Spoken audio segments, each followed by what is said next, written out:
Welcome to the Conjugate Nation podcast. Hello, everybody. Welcome to episode 18. We are now on the as and when program for releasing episodes as we come up with ideas and when we can rally all three of us to get together at the same time across different time zones and parts of the world. So here we are. Looking through the episodes, actually, it's pretty crazy to suddenly realize that we have yet to really specifically talk about specialty bars. So that's on the menu today. We're going to discuss why they're important to the program and can be of benefit to athletes, as well as the individual things we found with the specialty bars that each of us use. I mean, these days, over the last couple of decades, there's all kinds of bars being made by all kinds of companies. And I think even for as long as we've been doing this, there's still plenty of bars out there that we haven't actually had a chance to work with. So we'll speak to the ones we know. But would love to hear if you guys end up posting comments, if there's stuff out there you guys love as well. But that aside, let us begin.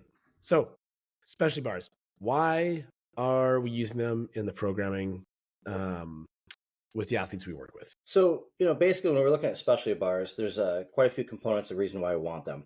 With specialty bars, they are typically, not always, but typically the bars take pressure off you in certain areas that create less wear and tear in your body. The example is the safety squat bar. With the safety squat bar, you don't have to hold on to the bar. So if you look at anybody who's had any shoulder issues, not having to put their hands on a straight bar takes a lot of pressure off, okay? So one reason can be longevity. Another reason that we use specialty bars is to control our nervous system. So as an example, if we hit a max every week, and let's say I do a straight bar squat, max chain max, this is kind of actually an overload because it is a straight squat. I will handle more weight at the top than I can handle straight weight, correct? So if I transfer that to a safety squat bar, and I have 4 different types of safety squat bars in my gym, and they're rated from what I call a 10% to a 20% bar, meaning that we use an example of a 15% bar. I use a Krepensek bar that was made, that we used at Westside Barbell, and that bar is what I call 15% bar. It means that you will squat 15% less than your straight bar squat on that variation on average. So while it's a 100% true 1 rep max for you, it's as much as you can do. It's 15% less load on you. Your nervous system doesn't get taxed as much.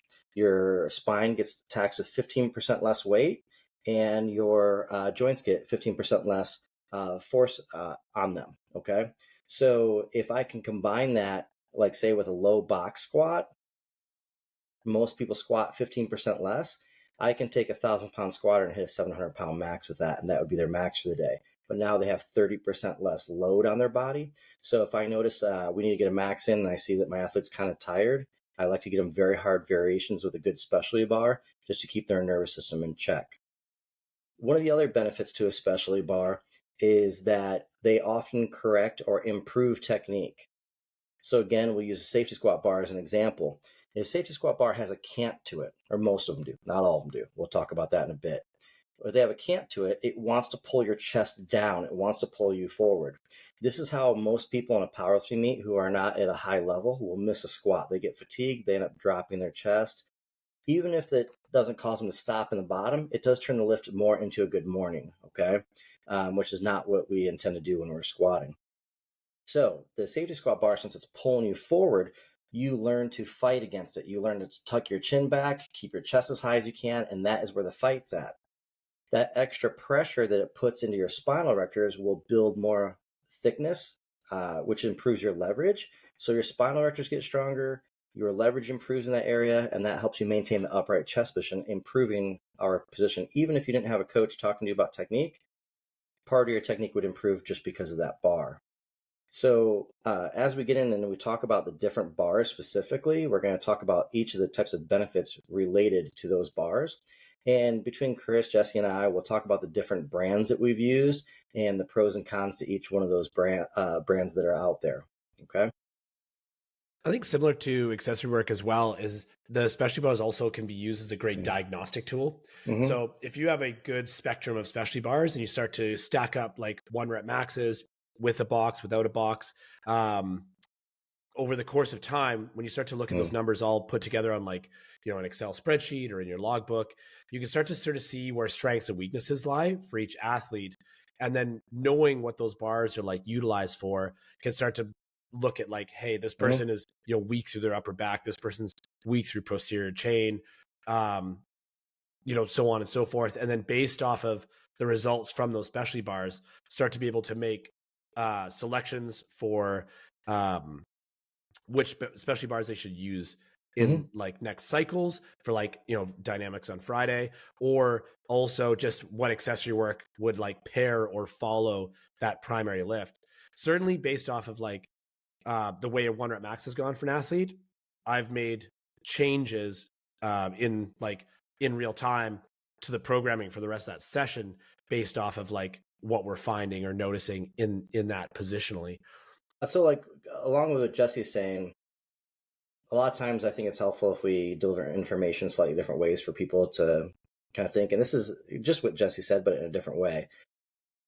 If I have, let's say you have two training partners and all three of you squat the same weight, and I bring in a specialty bar and two of you are within 5-10 pounds of each other and another athlete is 50 pounds weaker. All I need to know is what muscle groups are hit harder with that bar, and those are the glaring weaknesses for that individual. Now, let's say the two of them are within 5-10 pounds of each other, and the third one's 50 pounds above that person. Then what I'm going to say is most likely my athlete is just particularly leveraged extremely well for that type of bar, and that bar is not going to do enough for them. I'm keeping that bar out of there for a long time. I might use it for special exercises, but I'm not using it for that same main movement that they just blew everybody away in when everybody else who squats the same amount that they do was substantially underneath them. It's called building a whip. So anytime you have an athlete, you can have a series of exercises and you know how much they should lift in those series of exercises for what that equates to their main movement. So that is just a very easy way for you to know what to change, adjust, and put more emphasis in on your athlete. Is just compare them to other people who are doing a similar amount of weight on the same lifts. Yeah, that's a great example. Yeah, for sure. Because it is actually important to recognize that sometimes it is geometry based. Like when you look at a group of athletes, that's why I like to record those like scores for the whole group on those primary days, right? It's just being able to look across not only your own training group, but also everyone who used like that bar on that day and being able to sort of compare. And sometimes, I mean, floor press is always a great example of that, right? Like you have some athletes with short arms and big barrel chests where the floor press is actually, it still touches their chest at the bottom. And then tall, lean, lanky athletes who that floor press is like maybe half of their range of motion. And so that result can vary. And that's why it's, I think, valuable to have those numbers start to stack up, be recorded so you can look at those numbers, not only sort of inside of your training group or like the lifters of the gym, but even for your own training and sort of see those pieces for how they stack up and progression, right? Like if there's bars that have moved very successfully versus some bars like, I haven't hit a PR on my multi-grip bench for 3 years.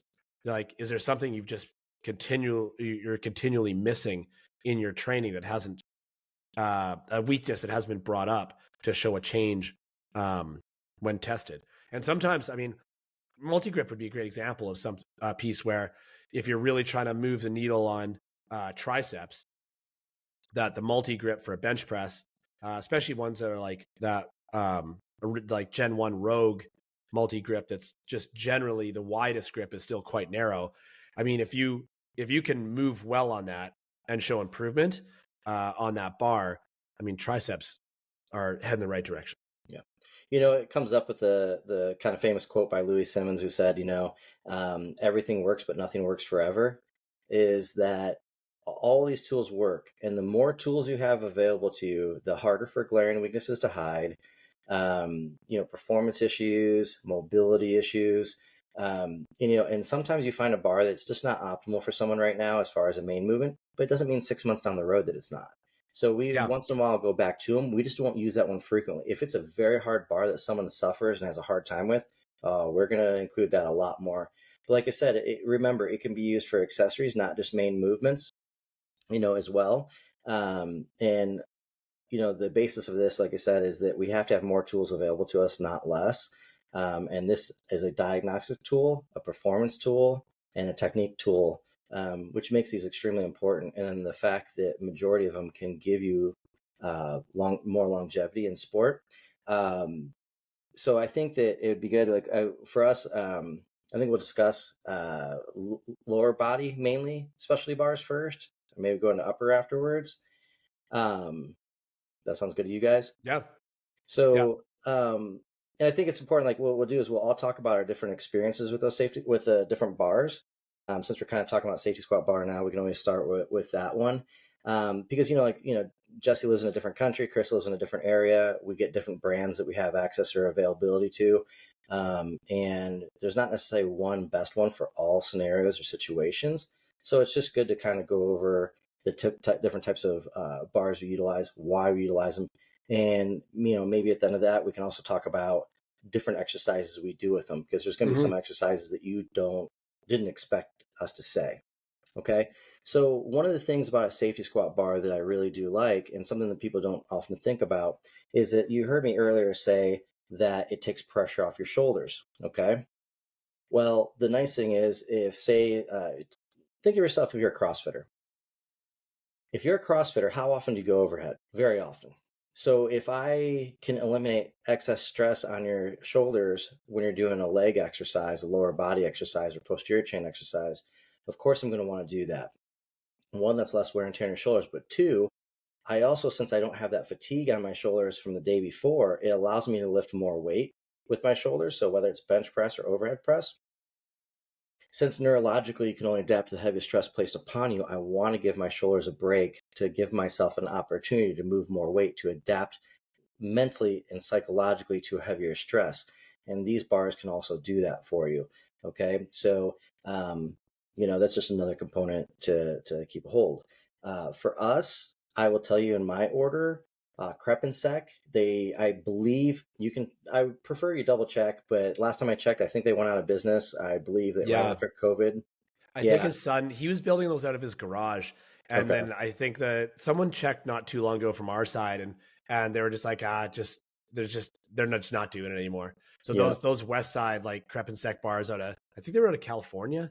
Mm-hmm. I think that they just, what's out there is just what remains in the world now. Yeah, I have 10 of them. If anybody thinks that, do I like them? Yeah, I have 10 of them. I have Elite Fitness ones. I have Rogue ones. So the Krepensek ones, they did make an add-on for handles, but they don't have a handle. So people always want to hold on to these longer handles. And it is easier if you have bad shoulders or so. You don't even actually have to hold on to the Krepensek bar. It will not come off your back if you're squatting, box squat or so. I just rest my hands on the pads. I don't squeeze them. I don't pull them. I don't influence them at all. I don't push them up, because that does make it easier and takes that cant away. So I just rest my hands on them. That bar is my favorite because the pad diameter isn't so big that doesn't push my head forward. Elite FTS, the pad's pretty big. It pushes my head forward a little bit, which I don't like. But it is the Elite FTS and the Rogue bar, those two I consider equal, tied for number 2. They both have the proper cant to them.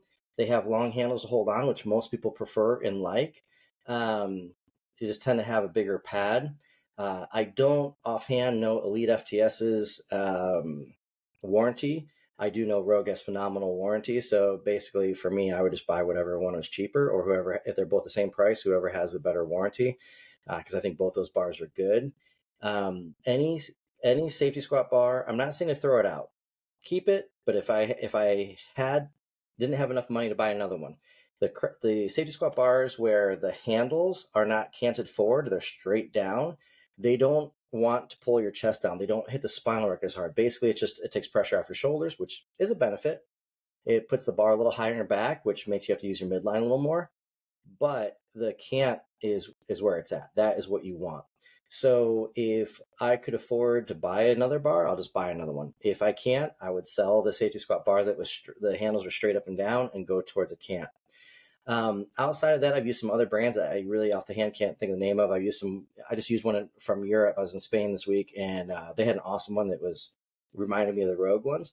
But those are usually the ones the three that I mentioned are usually the main ones. If you want a good one that you can get in the United States, and you can get in a lot of different places. There's also something called a Mars bar. It's a little bit different than the safety squat bar. The pad comes way down. The bar sits lower on your back, like a low bar squat. Now, this is not my favorite bar, and it's nothing against the quality of the bar. The design of the bar, it is a valid bar to use, and it has options to use it. If I could only afford one, that Mars bar isn't a safety squat bar. It looks similar, but it isn't. So to me, I find a safety squat bar more important. The reason why is that you can't squat nearly as much weight with a safety squat bar than you can a Mars bar. So I always want to make every exercise as hard as possible because that's less spinal compression. It's less shear force on my joints. And I find a bigger payout. Since that Mars bar sits a little lower, you don't have as much stabilization in the midline during a squat. That being said, every type of specialty bar, I want to own them all. And I want to own them all because I don't like any weakness to hide anywhere. And you never know, if it's not your advantage, it's your disadvantage. You never know where you can gain an advantage. But when I have options, I know that there's an option that exists outside in my gym. The more the variables that I have, the more opportunity I have to find a problem, fix a problem. So I do like every variation out there. So I'm not knocking the Mars bar at all. It's built really well. It has some really good purpose, but I find the safety squat bar to be utilized in more situations. So that's why I go with that bar. We even use, we'll get into exercises later after these guys talk about the different bars they've used, what they like, what they've found with safety squat bars, and we'll talk about some exercises, and you'll see like why the Mars bar wouldn't be involved in as many exercises. Well, you're saying, because I have the Rogue and the Elite FTS safety squat bars at our gym. Are you saying that when you put it in the rack, the handles are pointed straight down? Is that what you're saying? Instead of pointed forward into the rig? The safety squat bar bends down, and then the collar comes out towards you. And the old Rogue ones, the handlebars came straight down. What you want is a cant, so the front pads come out on an angle, and the back kind of goes backwards a little bit. It's when you load the weight, it torques down and tries to pull your chest down. That is what you want. You don't ever want straight up and down. You want the one that has a cant to it from the side. Yeah, because that's one. If you stand from the side, you will see an angle.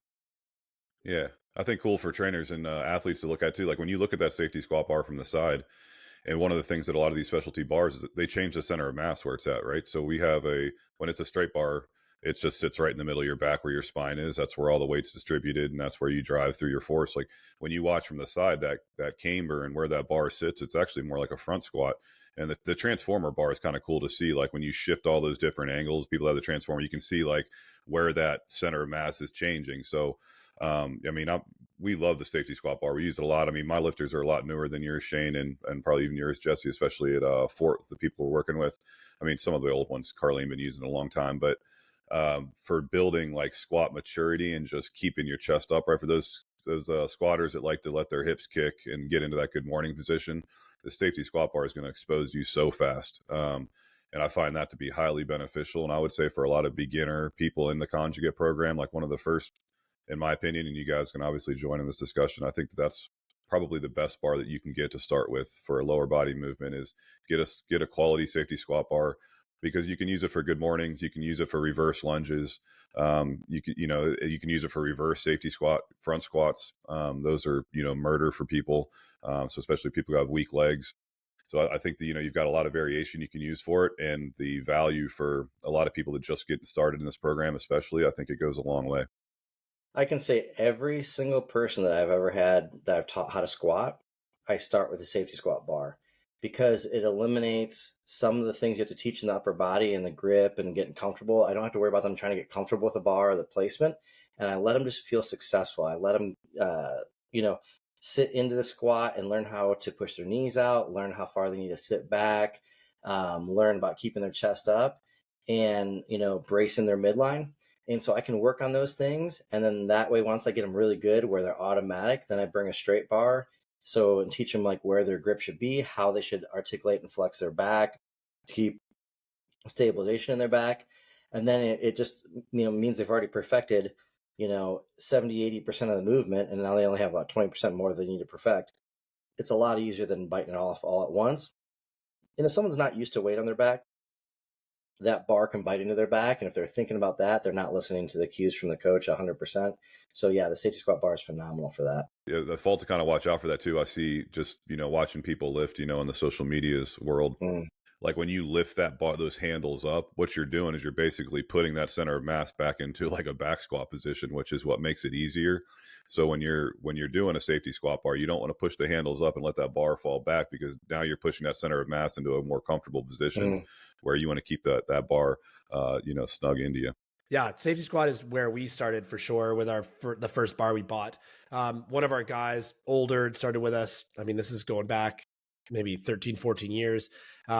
Super arthritic shoulders. There is no world where he's holding a barbell on his back, and then the question became, well, what, like, if we can't squat with load, like what else, like how are we doing this?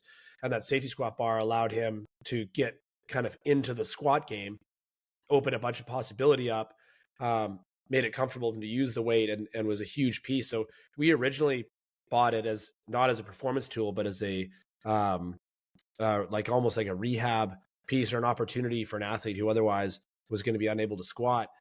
Certainly the safety squat I've found will teach an athlete how good of a job they're doing on the descent of their squat. So from that top position, I mean, you push your hips back too far. You're lazy with that upper back tension. You're not as tight as you need to be, because descending is something we can all do with a barbell. That as soon as you go to turn with that safety squat, you'll see where you're at immediately. And then also, because of that, the opportunity to really work on how hard you can apply yourself to the descent and see it pay off from what otherwise can be quite a hard lift. Yeah, we found it. We use it for the same thing with like those Krebsnik, the old school Westside one. I mean, I love, we've got a couple of those, and then we've got an Elite FTS. Transformer bar, we've used a bunch because Justin has one. I actually don't have a transformer. I've been under a Mars bar, like Rogue, just to try it out, but haven't actually loaded a Mars. And I'd agree, based on even just putting it on the back with Shane, that it just puts the weight so low. You can see how you're going to move a ton of weight. Like for maybe the 20 plus specialty bars we got, I would love to have a Mars bar, but it's still not a priority bar for me at this point. So with these bars, we don't do just lower body exercises with them, right? Like, I mean, we can front squat with them, and it does change the front squat. It puts the bar farther away in front of you. You can hold the pad. It is more comfortable, but it puts it farther away, so it hits your posterior chain harder. We do all kinds of things. So like every kind of squat variation, back loaded, front loaded, box, no box, chain, band, all that, obviously that's available. Good morning variations. That's my favorite bar for good mornings. Fits on your neck perfect. It really is it's not as uncomfortable. You'd find you're not arching your neck in a hard, awkward ways with that bar doing good mornings. So we like to do Anderson good mornings, regular good mornings. We'll do like single leg good mornings with it for hamstring work.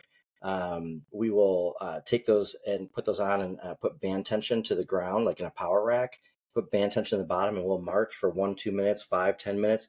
We'll march for times with band tension.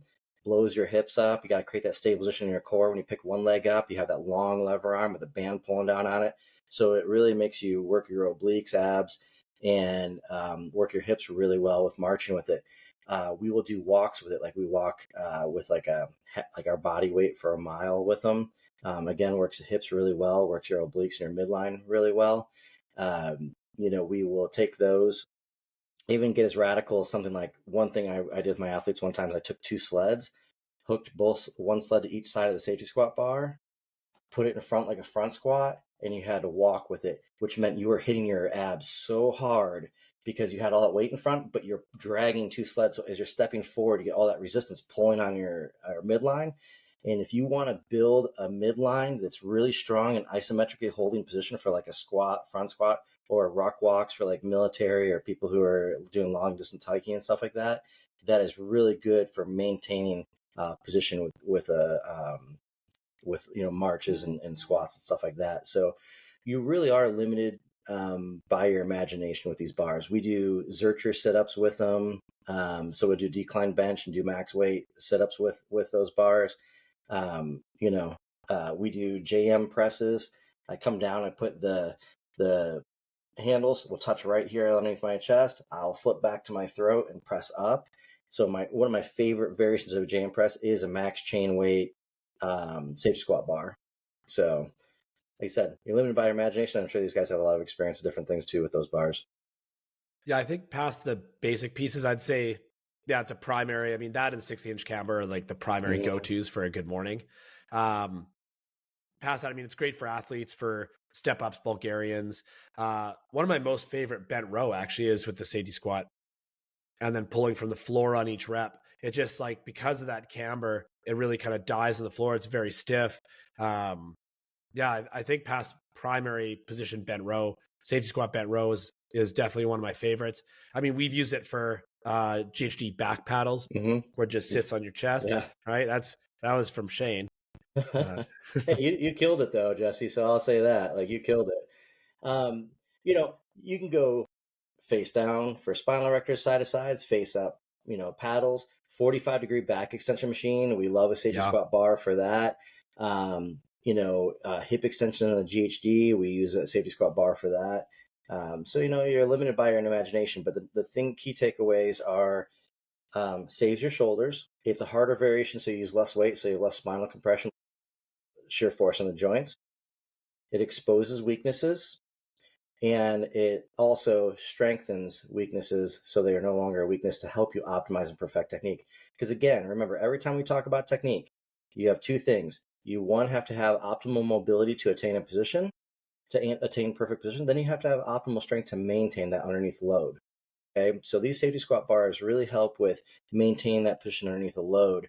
If you're someone who tends to drop your chest, it's an awesome bar for you. So moving in from the safety squat bar, what do you think you use most after that? Is it the 16-inch camber, Jesse? Is that what you say you use most after the safety squat bar? Yeah, I would say similar. Yeah, I mean, with that one, obviously you don't have any rotation about the bar. The 16-inch camber just means that the sleeves are going to sit 16 inches below where the bar is racked on the body. So again, center of mass changes dramatically. We can use lots of different exercises with that as well. It really hits the legs in the squat. What do you guys like with the camber? Do you the 16-inch one, is that the Rogue one? Okay, the rackable. Okay, so for everybody out there, just so you know, there's a difference. There's a rackable one and a one that's not rackable. I prefer the one that's not rackable, but most people won't be able to run it. Here's the reason why. So the one that's not rackable, you have to use in a monolift. In a monolift, the hooks can come in much narrower than in a power rack, so it won't fit in between a power rack as far as the way the hooks go. This has a farther drop to it, so it's probably, I don't know, another 4 more inches, 6 more inches, something like that. Probably about another 4 more inches down. Are you talking about the bully camber? Yeah, the bully camber one. Yep. So the Bulldog, it was one Westside sold for years, so I have quite a few of those. And what I like is your hands slide down farther down, okay? Why that's important. When I do a box squat on that and I sit back onto the box, think about if you had like 5, 6 45-pound plates on each side of the bar. And when you sit down, you have momentum going backwards on that box. That bar wants to sway backwards. One, I have to stay tight, but it wants to create momentum and bring my chest backwards. If I don't have my abs tight, it will pull me off the back of that box. Now, when I go to stand up, if I don't have strong hamstrings where I can stand straight up in a box squat the way you're supposed to, if I have to lean forward to get in my quads, all that weight is gonna swing forward like a pendulum with momentum, like a swing, right? And it's gonna pull me forward and fold me in half forward. Okay, so what this bar does, it takes pressure off your shoulders, but it teaches you how to keep your midline tight, which will give you a bigger squat, bigger deadlift. It'll give you a bigger, front squat, clean and jerk, snatch. It's really important for that. This bar is even harder than the safety squat bar. All my athletes will do substantially less on this bar than they will on the bully one. On the bully one. Yeah. Now, the other one, it has a shorter cant to it, but it's rackable, so it can go in power racks. The one I was talking about, you could use spud straps over the top of a power rack and put it in that, and it would work in that. But you're limited on the exercises you can do with that, okay? You'd have to do like an Anderson variation, something from the bottom. you don't have a lot of variation available to that. If you had like a powerlifting combo bench setup, you could run that because you can pull the tops of those in narrower, and then you could run the cambered bar that's not rackable. Other than that, you are stuck with a rackable cambered bar. And Rogue, for their price, builds a great one. They're the best one on price point that's extremely durable. I had them in my CrossFit gym for 9 years. We run specialty bars all the time, didn't have any issues with them. Those bars, again, you can do a lot of different variations in the front, have it loaded in the back, but we do a lot of upper body exercises with those as well. So there's a lot of variations that you do have available with that bar too. As far as those are the only two that I might have used other bars in the past in other companies, but in recent years, those are the only two that I've used. I don't know if you guys have used any other ones and what you guys thought of them. No, I've just used those two. We picked up a Bully Camber last spring. It's much harder than the rackable for sure. It just for like a normal size human, it rakes you out way further. Like it's reachier for the width. And then because that, it feels like it's hard to keep that upper back set and tight, and feels harder to control than the rackable does. But yeah, definitely need a mono. It has to come in very narrow to rack that. The 16-inch camber I've always found to be a bit of an elevator. Like it just feels like when that bar gets very heavy, because it's got no rotational force on it, so that position through that like thoracic is just, it really doesn't roll the athlete forward. And it could just be like from the hole, especially on a box squat, it could just be that feeling of just coming straight back up and just nowhere to go butt up with that bar. The 16-inch camber from Rogue we find to be in general easier than the safety squat, so you'll be able to load more weight, which is fine. It's just a different style of bar. Probably love it the most for good mornings though. Like it's such a great bar for good mornings. Yeah, when you're doing good morning, I want you guys to think about this. Like as you bend over, the bar, instead of staying planted on your shoulder right here, the weight is down low. The weight doesn't stay like right next to your body. The weight swings forward. So the weight comes out farther in front of you, which loads your posterior chain harder, right? And so it is a different feel than the safety squat bar, but the placement feels so much more comfortable. Your hands are nice and low. So safety squat bar and the camber squat bar are very comfortable for good mornings. I never noticed that good mornings were uncomfortable until I use those two, and I would never do a straight bar good morning anymore. I mean, you just won't catch me doing it. I'd have no need for it. Both those other bars were good. But it does make a difference in how it feels comfort-wise and how much posterior chain work you do get. And you're having people hold on. I've noticed that sometimes on the internet you see people holding on the like straight and the racked part of the bar like they would a regular bar. But we have all our athletes hold on the uprights and the vertical. Are you guys doing the same? Correct. At Westside we held, at Westside we held out on the side. I hold out the side at my gym. And so where I think this is kind of important is that, like if you look at CrossFit, right? Or you look at Strongman obviously carries yokes, but in CrossFit, they've carried yokes in competition many times. And I think it's very important. Up here, you can't feel your back tight. Okay. When you push out on the side, what we do is I rotate my elbow down, I flex my back so my shoulder blade comes down, my chest comes up, and then I push out into that bar. And that creates really good stabilization for my upper back. The feeling that I get there, I will start to search for in a straight bar, and I can find that tightness with athletes later, but it's easier to find on that bar. Since we could be training athletes that might do strongman or they could do CrossFit as well, then it doesn't hurt to get them better at wedging in a bar apparatus like that, because they will run into yokes and they will have to learn the best way for them to wedge into that yoke to create stabilization to get the best performance they can out of themselves.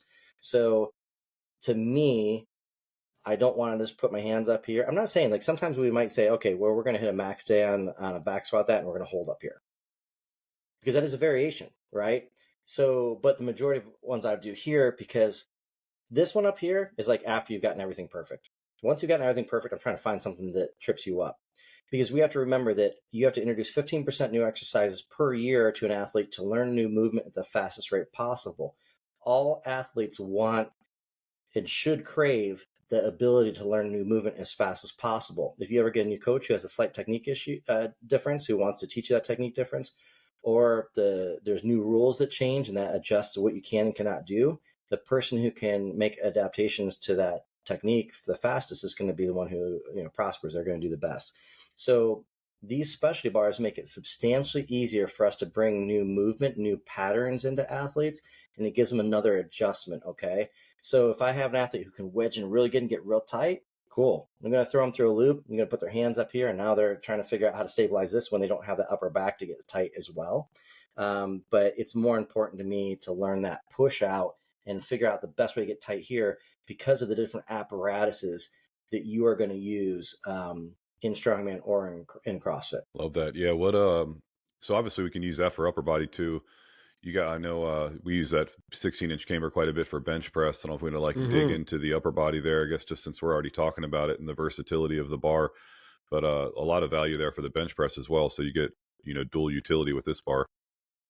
Yeah, that bar is a spicy bench press. Like, you're really aware of your horizontal movement on the bench and how heavy you touch the chest. If you've got a heavy chest touch on your bench press, using that 60-inch camber is going to take you for a ride. A great one for that too is a Zercher deadlift. I love doing Zercher deadlifts with a cambered bar. Okay. Yep. And because you can get underneath it and it gives you a good position to start. And if you want to go deeper, we just either add bumpers underneath our feet, or we have, at my gym, we have 2 foot by 2 foot square rubber mats I have 1/2 inch and 3/4 inch thick mats, and we'll build those up to get the exact height we want. But when you're picking that up to Zercher, it already gives you some height so you can get underneath it. But then the second thing to it is the weight's down low. So once it breaks, it wants to move forward and backward. And we were trying to stand up and lock that deadlift out, and the bottom of that wanting to swing, it puts you into a good fight for a posterior chain. I've not done that, but that will be something on the list here this week. It'll be fun. Did you guys have anything else about the cambered squat bars? No. And if not, let's move on to bow bar, since we're sticking with upper body. Bows for sure. Yeah. And bow is a bow bar is a bar that we use often in the gym. It's probably second overall to the safety squat bar because it has a lot more. We use it a lot more in upper body probably than the other bars. So a bow bar, when you're squatting, has a bend to it. Just think of like a slight bend to it, not a drastic bend. There are different brands of different length. So like if you came to my gym, I have 3 different depth bow bars. Some are harder than other ones. The deepest one I mainly use for squat. I don't really use it for bench. The shallower ones I use for bench and squat. What they do is, since you're holding onto the bar still, but it's lower, it takes pressure off the shoulders again. Okay. And I found that it puts extra emphasis in the spinal erectors and low traps, like up through the middle of your back, not the full kind of back like the safety squat bar. More in the middle of your back is where I have to find the stabilization for that bar. So again, you use less weight for a true 1 rep max to keep your nervous system in line. You take pressure off your shoulders again, and then it also puts more emphasis in another area in your posterior chain to strengthen one more area in that potential weak link. As far as the safety squat bars go, it's sorry, I'm trying to think of the guy from Portland. Buffalo, Chris Duffin. Chris Duffin. So the Kabuki bar, that bow to it, for some people it's good for bench. Some people that's too much of a bow for them. I do like the quality of the bar. It's not the one I would use like overall. I have 2 that I got from York Barbell. The quality is not what I like. I wish they had better collars, better either bushing or bearing system, because there's a little bit of slack and play in it. Be nice if there's like that Allen key. Is that what Westside used to sell? Yes. Like those are the old school Westside ones are chrome. Yep. And that's the big Allen key that holds it on. Yep. Yeah, we got a couple of those too. They're actually good. They're just not very high quality. No, they're great bars. Like, I love the bend to them, the angle to them. They hold up. They hold up better than you think they're going to, because when you first see them, like, you're kind of like think it's like all the other cheap chrome bars out there. But I mean, I've seen massive squatters on them. I mean, I've seen people like Chuck Vogelpohl on them, so they do hold up. I know there's some. Do you have the bow, like the standard bow from them and the mega bow? Because they produce 2 sizes. Yeah, correct. I have both. So the mega bow is between the standard and between the Kabuki one. Okay, it's not as big as a Kabuki exactly. one. Yeah, the Kabuki's just we measured them recently actually. The Kabuki's like I think it's something like a half-inch more than the Mega Bow. So the Kabuki is the deepest, Mega Bow is second deepest, and then Bow is just it's a shallow bar. And a half-inch doesn't sound like much. It feels like a completely different bar to me. So don't let that fool you. There's a reason why I have all three at my gym. If that half-inch didn't make a difference, that would have been gone for something else that did make a difference. One thing with that bar, anything posterior chain use a straight bar for, or safety squat bar, pretty much you can use that bar for. It's not as good for some things as safety squat bar, but it does take pressure off shoulders, and it does, like I said, work part of your posterior chain a little bit harder. That's important. But upper body, when you're talking about bench, there's one thing I really, really like about this bar is that most people have a very hard time learning how to use their back in a bench and learning how to get the bar off their chest using their back in a bench. If you weren't trained to do that, learning how to do that is kind of difficult. And like for me, I would feel my lats and I'd feel it launch the bar off my chest. But for an athlete to learn a new movement, it is always easier if you can do something different with them that teaches them the feeling to look for. So then when they go back to the straight bar, the apparatus they use in competition, they already have that feeling and it gives them something to look for and hone in on, okay? So when you use the Bow bar, it takes your hands out a little bit on an angle. And so they're a little bit of an angle out. And that angle out it's easier to feel it in your back. So a lot of athletes will feel their back on the Bow bar first before they can feel it on a straight bar. But once they get it on the Bow bar, within 1 or 2 training sessions with their straight bar, they're going to get that feeling. So that bar wants to move and shake a little bit too because it has a bow to it. So spreading the bar apart on that is very important, and it works really well. And I tend to find that some people find it easier to spread the bar on that one than a straight bar too. That's kind of 50-50 between people. But as far as feeling your back, for sure, it's way easier to feel your back on that bar. Yeah, I think same thing. When you watch that from the side, you'll see the bar, normally in a regular bench press, the sleeve is going to be the same height where the bar is touching your chest. Like when you watch from the side there, you're going to see that sleeve and the Bow bar is, either, below your chest or below where that bar is touching the chest. So way more demand there. And yeah, really teaching that bottom position to be tight with the back and keeping the chest spread and opened up. What about deadlift? Do you guys deadlift with it much? We'll use it for deadlifts every once in a while too. Yeah, definitely. Yeah, it's super spicy. It's really underrated for deadlift because it's got more of a drag because the Bow, so it doesn't have the rotation that dealing with a straight bar does. But the thickness as well as the stiffness of it makes it very challenging. And by the time you get to just a Bow, I mean, we pulled with them last week actually, max them out, and you get just a Bow because of its stiffness. I mean, you've got nothing, and then you've got all the weight coming off the floor because it just doesn't give in that. Those are comfortably rated for like 1,500 pounds. Yeah. And it's a great bar to deadlift with. Yeah. And in bench press is one more thing that we didn't touch upon. In bench press, one avenue where this helps is if you take that barrel chested athlete with the short arms, like Jesse was talking about, the guy who floor presses and the bar touches his chest before his elbows touch the ground. This is perfect for them. That Bow allows them to go a little deeper with their arms. So it requires more power to do the same amount of weight on that bar as a straight bar. So it's a good way to make the bench harder, hit their shoulders and chest and triceps on a slightly different angle for them, making it a harder variation so they can't move as much weight, but it gives them some good work. Now, people with long arms, I have long arms. I've been able to bench press with that without pain or discomfort, and I've had some issues with my shoulders. But once in a while, you'll find people who, especially the deeper ones like the Kabuki one or the Mega Bow bar, a lot of times if you have shoulder issues and you have long arms, I might stay away from that with an athlete, or I might have them warm up and see how they feel. But I'm not, if they say, it feels a little uncomfortable in my shoulder, I'm not going to push that bar, okay? Because they are going deeper in range in that bar, all right? Also, I'd say, another great bar for good mornings. Yeah, for sure. Like, really fantastic for that. The thickness of it definitely helps, yeah. Yeah, and I guess, with brands, I don't know if that York one's still available. I think there's all kinds of companies to make this. I think the Bow bar actually is a reasonable place to cheap out. Like, of all the brands and types of bars, it feels like the one where, like, honestly, if it's got a good bow to it, having a bunch of variations on that and just getting whatever works for you is great. We've got one of those Duffalo bars. I like it. I don't know if those guys are still producing those or not.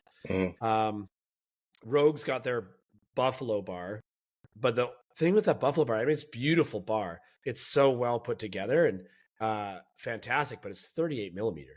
Like it is massive. So for good mornings, for squats, it's great. For bench, I think it's fine.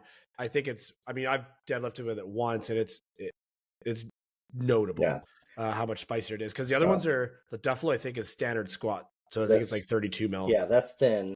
The York ones are thicker. They are. I think the Yorks are like 34 or 30. I think they're kind of half the thickness, like halfway between the Duffalo and the Buffalo. Yeah. Now, there's one thing we did not talk about in the safety squat bar, not to jump back to it, but I do think this is important. Because when you're talking about a powerlifting gym or just a gym for people to get healthy or a CrossFit gym, how many times I've had athletes who break an arm, mess up their wrist, or injure their shoulder, is that I have athletes come in and they hold onto the bar with one hand, or you don't have to hold on to it. It's not coming off your back. Or they'll hit max squats without holding on to it, right? And this allows them, what we do is, say if you're a power lifter on squat day, we squat with it. It's no problem. It's not coming off your back. So we do all these different variations of squat, you know, whether it's a box, no box, front squat, back squat, chain, band to the bottom, reverse band. There's a lot of variations right there. And considering we don't squat heavy every week, we squat heavy one week, deadlift heavy the next week, that gives us quite a few variations that by the time we go through those, we should be back from our injury and starting to be able to use our arm again. But then on deadlift day, if, you know, say if I was running a CrossFit gym and I want to deadlift that day, or I was running a powerlifting class and we were going to deadlift that day, well, my athletes can deadlift, and then the athlete that's injured, they can take that safety squat bar and do a good morning with it. So that's their deadlift work. And then the squat variations are whatever variation the rest of the group, team, or group is doing. And then they'll just do that with the safety squat bar instead of a straight bar, since they don't have to hold on to it. You know, for an athlete, the best thing you do for an athlete is, keep them consistent. Discipline is huge. Don't break that discipline by not having apparatuses and equipment that can help them work around injuries or potential problems. For the health of the gym, you know, you get someone who leaves because they got an injury and it might have nothing to do with the gym. They might have gotten a mountain bike crash and messed up their shoulder. You don't lose a client. So it's healthier for the gym. It's healthier for the individual. It's really a win-win for everybody. It's very low-hanging fruit to do that. If you're a CrossFit gym and you say, hey, man, I can't afford to buy 6 to 10 of them, however many I think I need for a whole one of our large classes to go through, have one. You know, your elite athlete can use it as a different adaptation. Your injured athlete can do it to take pressure off. Someone's shoulder's a little irritated. You can let them do that for a while until their shoulder's not irritated anymore. But I would still buy one. I wouldn't use it as an excuse that I couldn't buy enough for the whole class to use it once, because there are people who need it already who exist inside that gym. Yeah, I agree with that. When we use specialty bars in class, we'll just label it as specialty bar box squat, specialty bar back squat. And then, I mean, we've got 3 SS bars and 3 bows, and people grab whatever they want and work together. So everyone doesn't have to use the same bar on the same day. It's a great opportunity to like actually identify and specialize athletes' needs and help them select the best bar for them to either test or, you know, work through an injury. A couple of years ago, I guess I stabbed the side of my finger off. I got like 13 stitches on like Sunday night, and Monday PR'd my SS box squat, and just had that hand kind of floating close to the end of the handle, but not on it. And we've also, I think Westside, maybe back in the 90s, early 2000s, like we call it zombie squat, is just arms straight out. So like the way they used to do it, where you can't touch the handles at all. Because people now, with especially those real long handles or the chain pieces, I think really manipulate the bar to get a big number, but you're losing the training effect. It makes it way easier, right? That's why I like the Krepitech ones, because it's way harder to leverage into those. So same thing, like I don't like anything that makes it easier. Really, the zombie squat. So what he's talking about is put your arm straight ahead, like a zombie, right? and you'll squat without holding on, it makes you work your midline a lot harder, okay? Because you're not wedging and locking your back in. You have to figure out how to lock your back and your midline in without having an apparatus to kind of lock into. So we really like those with the safety squat bar.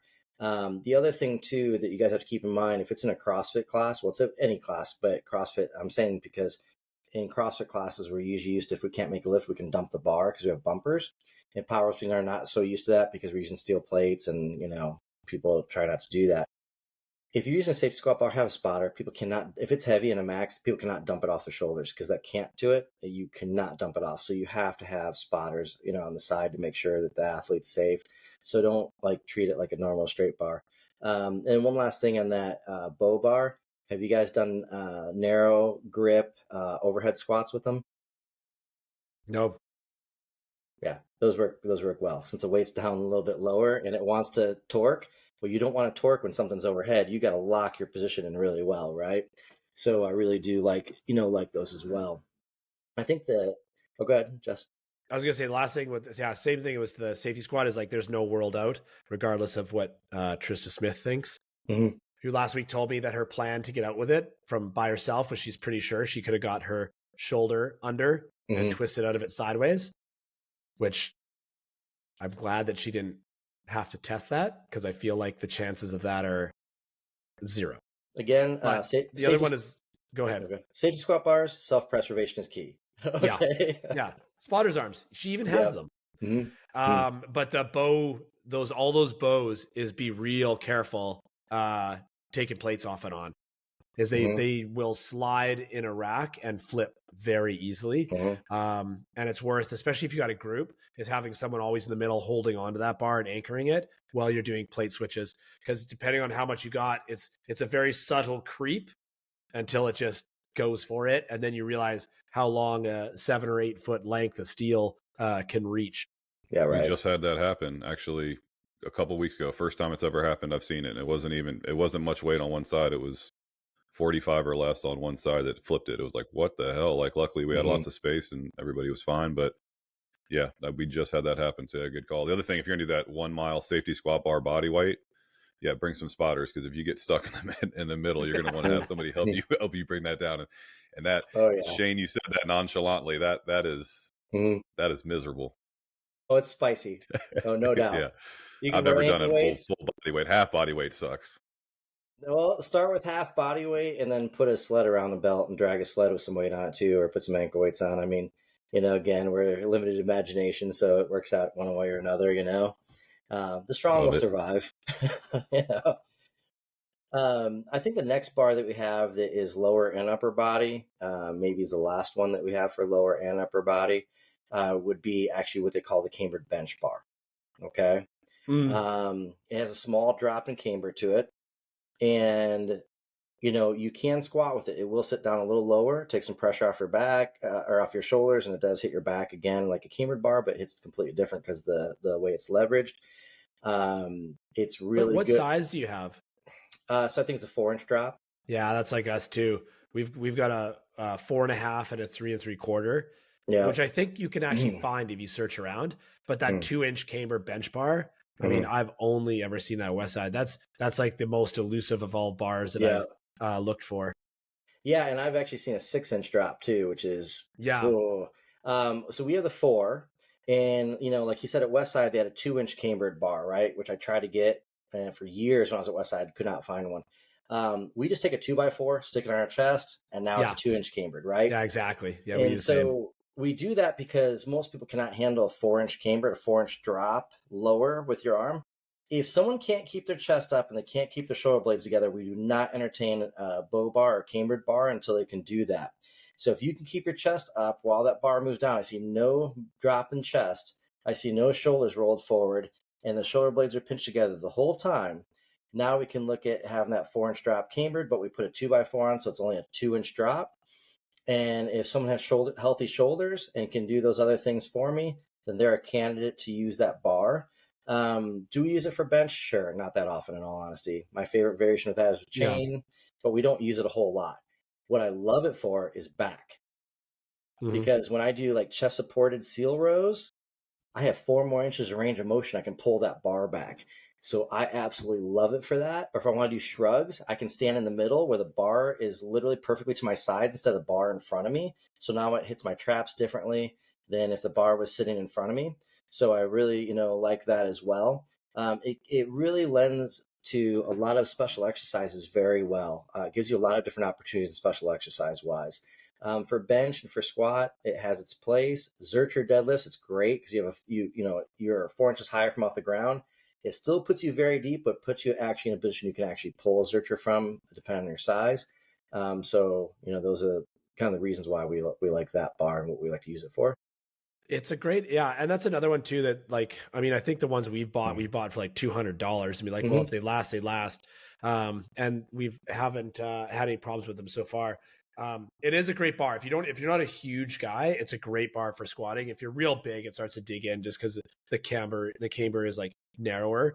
But it's like a step between, so it's like easier than a SS bar, but harder than a straight bar. So it's a nice like middle ground. So sometimes we've done like cycles where we'll do like safety squat, box squat with bands, safety squat, box squat, safety squat, back squat, and then cycle into like a wave of 4-inch camber with bands in a box, with a box, back squat, and then use that as like a long-term cycle, like through a season. If someone's working on that sort of like upper back piece, they're really good for that. The thing I don't love about them for bench, because we'll do the same thing, is we'll use boards to shallow that range. But the problem is that the camber to it is like enough that you can kind of game it by twisting the position and allowing the weight of the camber to lead you out of the bottom. And if you make a mistake in the same way, like if you have that camber going leaning the wrong direction, it'll drag it towards your feet. And that's why I would love to find. I ran into Bill and Katie at Rogue last year.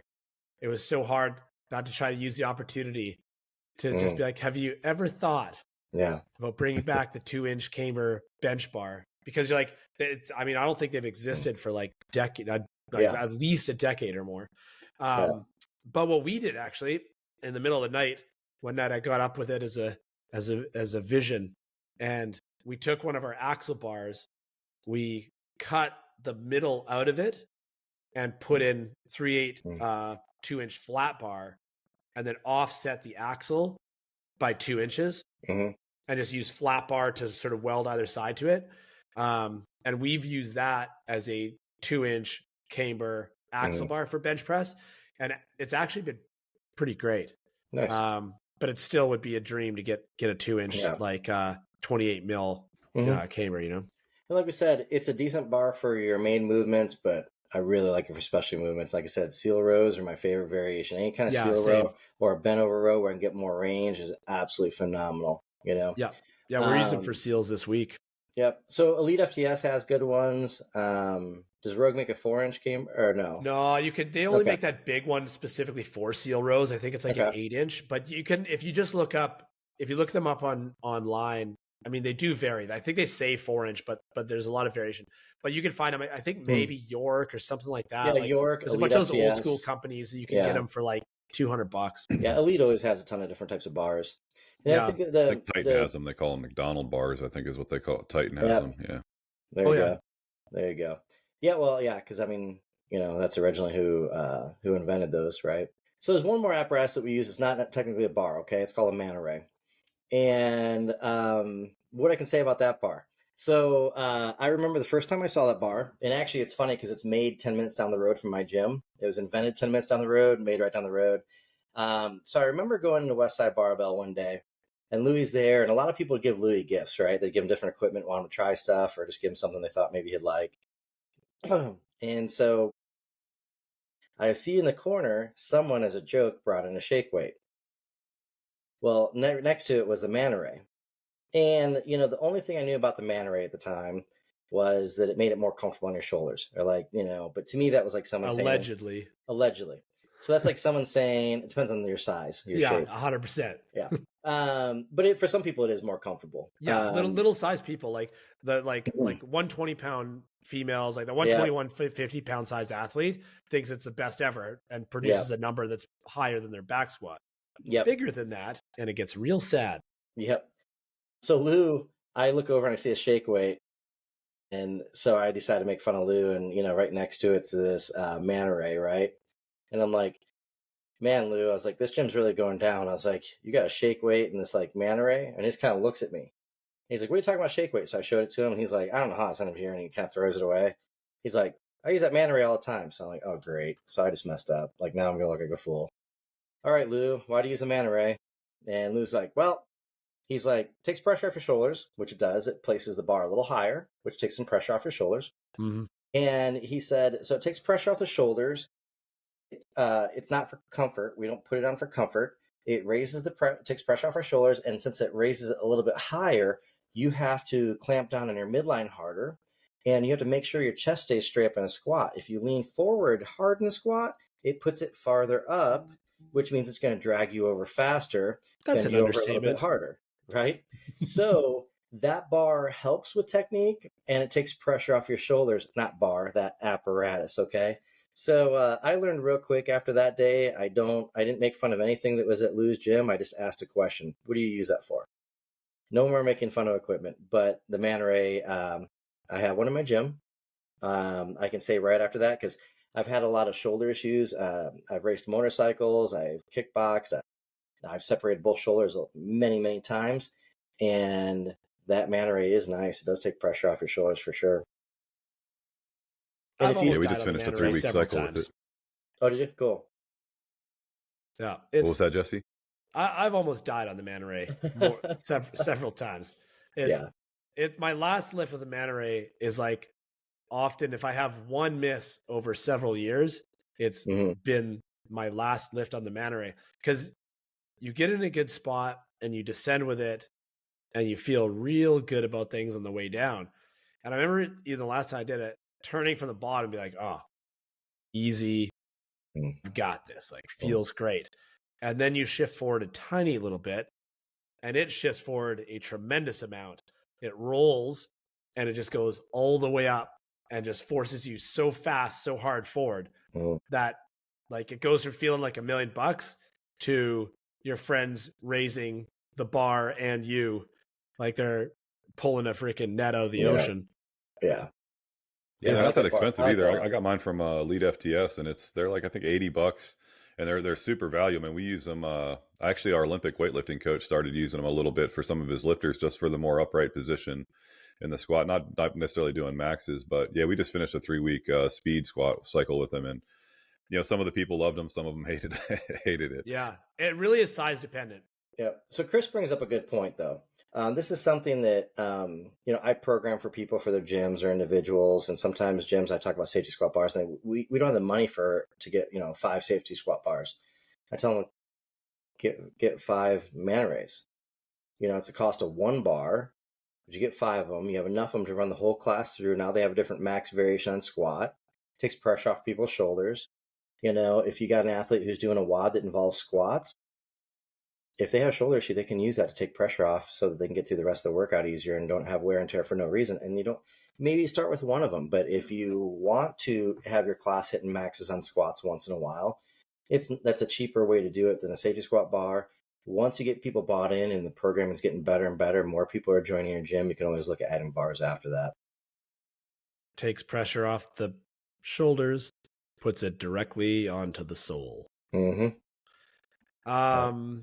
Zercher?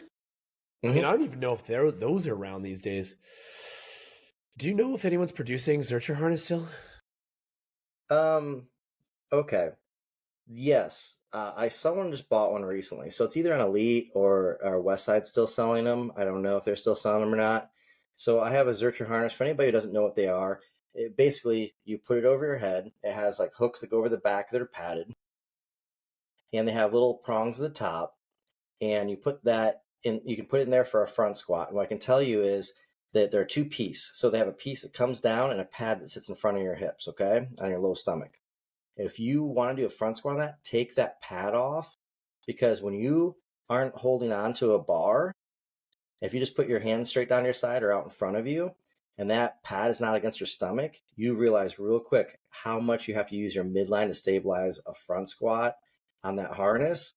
And it is extremely difficult to stabilize. So it's actually a phenomenal tool for Olympic lifting or for CrossFit or for squatting. With the pad on, there's a pad that goes in your low stomach, and there's hooks, and that turns it into like a Zercher deadlift. So we'll put the bar in like a Rogue power rack, like in the second hole above the bottom bar. And we can do different heights, but that's the start position mainly for us usually. We put the hooks underneath and we deadlift with it. So we will do 1 rep max with bar weight or bar and chain or bar and band or reverse band. But I also like taking that bar and doing sumo Zerchers for sets of 20 as a posterior chain movement and doing only band tension, like max band tension, to really hit a good posterior chain like hamstring, glute, hip.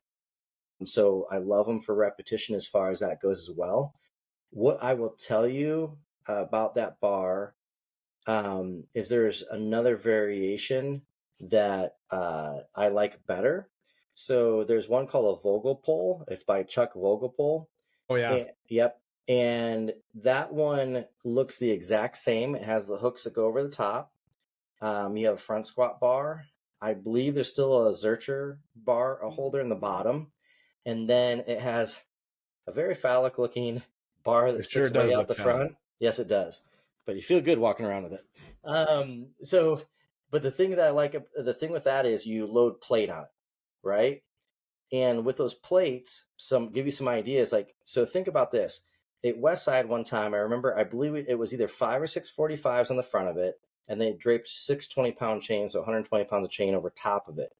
And we took all the big guys, all your 1,100-1,200 pound squatters, the big dudes, took them outside, and their finisher, this is after the whole workout, was 1 trip to see who could go the longest for bragging rights.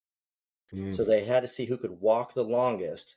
Say if you take 6 45-pound plates and 6 20-pound chains, they had to see who could walk the longest. So these guys are literally fighting for each step. You can imagine how much your midline has to stabilize.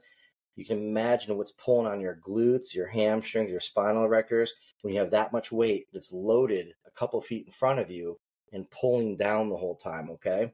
So, we'd do that lighter with sled drag and stuff, but that for max distance was vicious. These guys literally go take a step and boom, they would just pull them off their feet and they'd smack face down on the ground.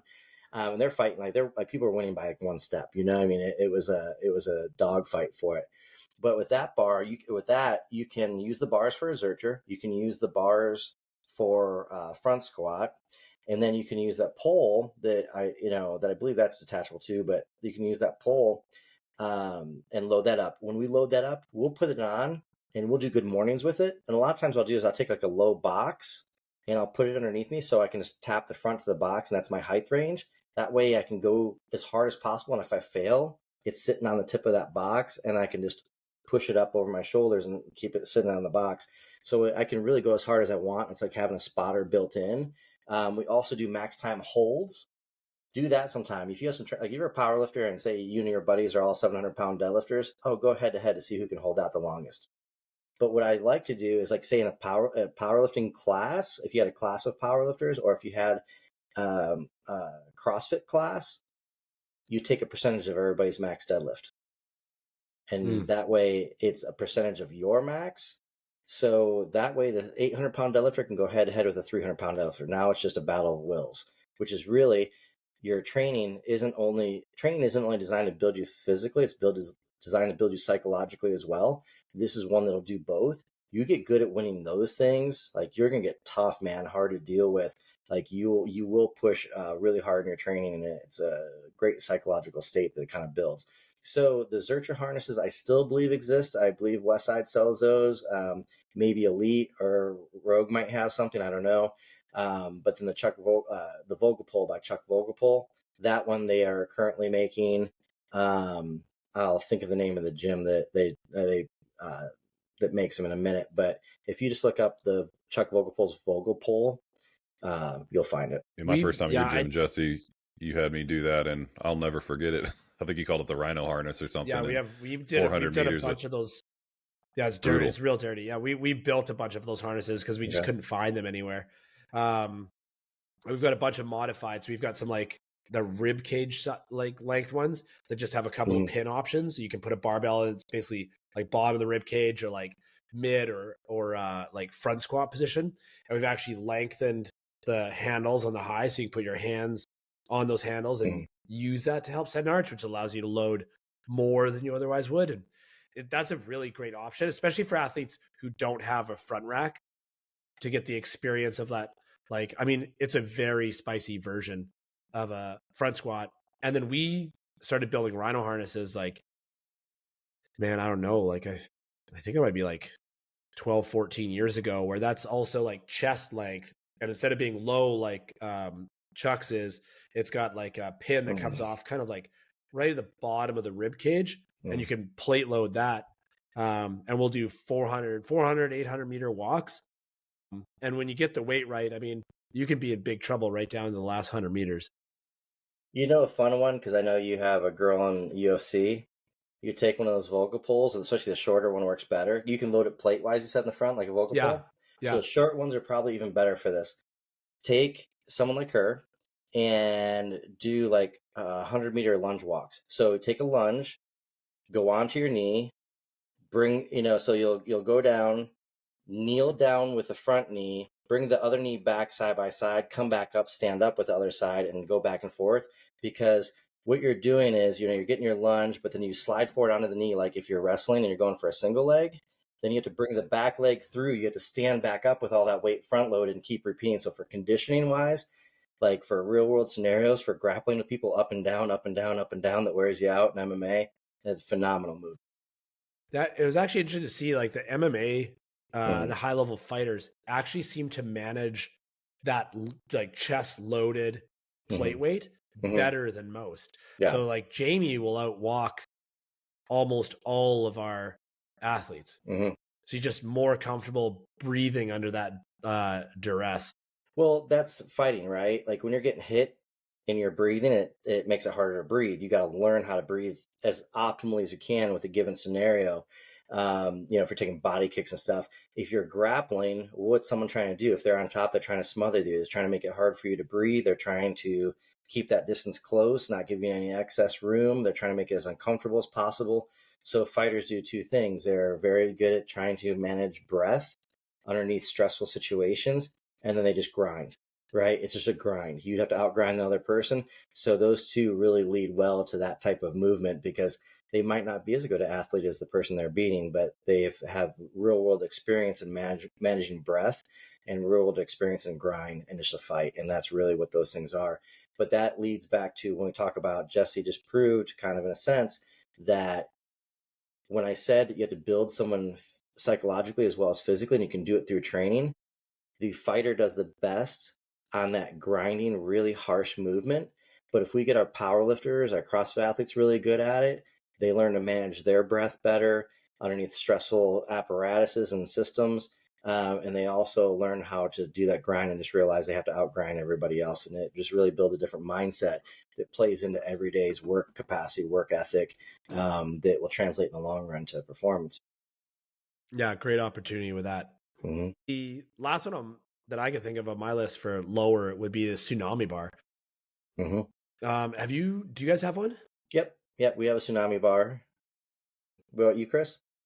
Not yet. Nope, it's been on the list. We just put in a big order just to kind of broaden our regular bars. So we got some extra of the cambered bars and some extra bamboo bars, but it's definitely on the list, and within 6 months we'll have one. Yeah, I know, Jesse, we've been talking about it a little bit, and you've had a lot of good things to say about it. So this is for you guys who don't know what a Tsunami bar is, and then Jesse, I'm sure I'll have a lot of stuff to talk about because I know he has use with it as well. So Jimmy Seitzer, big fan of Westside, used to go to Westside all the time. He's the guy who invented the bamboo bar, as people generically call it. The Tsunami bar is a thicker, stronger version that you can squat with. And what happens when you load that bar with weight, the bar flexes. It doesn't weigh hardly anything. It's a few pounds, right? And since it doesn't weigh much, when that bar gets flexed, it influences your body a lot, okay? So if you get weight swinging or bouncing on you, so is that, we have a bunch of them. Are you talking about the plate loaded one or not plate loaded? Yeah, plate loaded. So it's that black Okay. plastic Yep. that like, yeah. Correct. So they have plate loaded. So when you hang the plate loaded, it'll bounce. So what I like about that is on descent for powerlifting, and I do not like to see a two-speed movement. What I mean by that is I want to see the same exact speed all the way down. Some people will do a speed and they get about 10% of the way to the bottom and then they'll release and rebound out.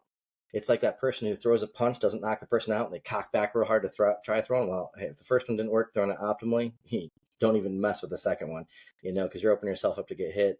You definitely don't do that. Same thing in powerlifting, though. There's a certain type of tightness that you must maintain. And when you release that last 10%, you release all that tightness, which means you release position. And the bar will always want to put you where you don't want to go. So you have to control the bar. So for an Olympic lifter, a power lifter, a CrossFit athlete, this tsunami bar keeps you moving the same rate of speed on the way down to your reverse speed. Otherwise, it starts bouncing up and down, and that will cause your midline to shake and have a hard time maintaining position. So if you're a 1,000-pound squatter, 100, 200, 300, 400, it doesn't matter what the weight is, your negative speed should be the same. And I never want to see that release at the bottom. So this helps eliminate that release. If you're talking about, we can hang. So sometimes I'd hang kettlebells from chain or band, and I would do sets of 20 or do 1 minute, 3 minute, 5 minutes worth of box squats. For conditioning, for fighters, I like to do 5-minute rounds with them box squatting their weight in kettlebells, because if they can handle their body weight up and down for 5 minutes, 3 5-minute rounds, they're going to be completely fine in a ring. It's just that's dynamic. It's like someone constantly pulling on your body and trying to move you. So when you sit in the box, those kettlebells swing back. They want to suck you off the back of the box. When you stand up, they swing forward and want to fold you over. So you got to use that midline to maintain position. And you're driving obviously with your hamstrings, glutes, and stuff, and your quads. So I like hanging weight from that. Works really well. Works good as well. Or if another thing we really like to use it for is we hang weight from it. It could be kettlebells, 45-pound plates from chain, whatever. And we use it like a yoke and walk with it, except for it's dynamic. Instead of a yoke that you can push out on, we hold to the top, and that is dynamic in the way it moves. So it keeps you picking up your speed in a steady cadence and slowing down in a steady cadence. And you really have to have nice, small, quick steps and keep your feet underneath you so you're not creating this instability back and forth. So essentially, it teaches you a really good way to move the weight in strongman events and movements, and it eliminates excess movement and faults that you would have. So we found it to be a extremely usable bar and something that's fun, because if you've never used it, you have no clue what to expect. I can tell you right now, whatever you think is going to happen, it's out the window. It's way beyond anything you're going to think if you've never used it before. Yeah, I wouldn't have guessed that it would be as valuable as it has been. Justin originally got it because he was asking about it, and then got it through Rogue. And we're like, yeah, let's give it a go. But I otherwise hadn't used it before, and he started using it, and then had the opportunity to work with it myself when I was down there with him, and was shocked at like how spicy it was. I mean, we were doing like 5 sets of 10 to 12 reps on the 2 minutes, just as like some conditioning and volume work. And like in that 200 plus range, it's very unpleasant. Mm-hmm. Yeah, but super effective. I mean, yeah, it's way harder because the earthquake bars are what they used to call the bamboo bar. Mm-hmm. I find you can get a groove, mm-hmm. and once you've got a groove on it, you can actually produce pretty good results. Mm-hmm. But the tsunami, just at least with everything I've tried so far, I just find I can't find a groove on it. Mm-hmm. And you're just under constant tension and pressure the whole time. Yeah.